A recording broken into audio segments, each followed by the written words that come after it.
Содан енді әлгі қажылар отырады енді. Кейбіреулер ойлайды, бұрын енді 30 күн қажет, қазір 20 күн болып қалған. 20 күн қажылыққа барып келсе, енді молдамен таласып отырады ғой. 20 жыл емес, 20 күн. 20 күн. Сөйтіп, ең кемі 2 ай, болмаса 2 жыл оқыған, кітаптың бетін ашып көрген имамға келіп сөз айтады, ақыл үйретеді. 20 күнді көрген адам. Молдеке дейді, мен қажымын, білем ғой менде. 20 күнде не біліп үйреніп қалғанын таң қалам енді. Енді бір сұрақ қойғыңыз келеді ғой, шіркін-ай, сол 20 күнде Құран жаттап бітірдіңіз ау деймісіз. Толығымен бітірдіңіз ба? Шынымен ба десеңіз, сол жерде жел шығып кетер еді. Жоқ, айтар едіңіз, мақұл, онда не кітап оқыдыңыз екен де, бір кітаптың атын айтып жіберіңізші, авторы менен. Біз біліп жүрейік енді. Ойласаңыз, көп адам сол қажылықты атақ көреді. Барды қажылыққа, шіркін-ай, енді ол адамның кеудесі ісіп келеді. Негізі кеудесі түсіп келу керек оның.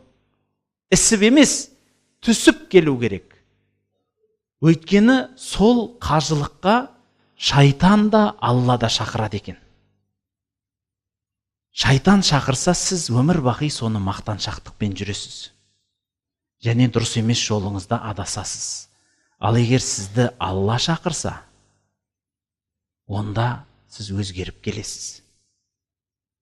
Алла шақырса өзгеріп келесіз. Ондайларды да көрдік. Иә, бір көкеміз 40 араққа тойып, күнінің бәрін сомен өткізеді екен. Бала шағасы жиналып, мына көкемді қажылыққа жіберейін депті да, о кісінің документін қажылыққа өткізіп жібереді ғой. Соменен Алматыға барады.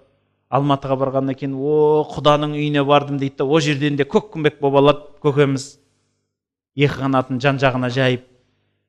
О қайықтан білсін қажылыққа баратқанын. Балдары апарады, содан сол күйі, қисайған күйі апарып самолетке салып жібереді ғой. Ана көкем Стамбулда барып көзін ашады ғой. Көзін ашса, жан-жағында бәрі тыржалаңаш киініп алған еркектер, бір түрлі.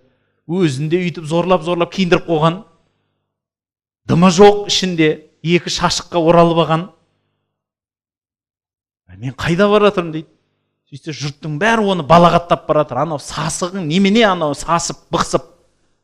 Құдайға бара жатқан осындай болып, бүкіл бәрі көзін шұқып бара жатыр ананың енді. Содан барғаннан ол Меккеге барады, Кабаны көреді. Жұрттар жұлқылап, біреуі ұрысып, біреуі теуіп, біреуі жылы сөзбен тура жолды көрсетеді. Құдайдың бергені шығар. Құдайдың бергені шығар. Осында күліп отыр ғой. Енді негізі жақсылық жағы басыңызға келсін дейміз. Өйткені ол адам үйіне келгенде түзеліп келеді. Арақ шарабын тастап, 5 уақытын бастап, үйіне келгеннен бүкіл бәрін тік тұрғызады ғой. Тәк, бүгіннен бастап холодильникте арақ тұрмайды, біздің үйге арақ кірмейді. Тәк, біздің үйде азан айтылу керек, біздің үйде жайнамазды сатып алу керек, 5-6 жайнамаз, мынау бір жайнамаз жарамайды.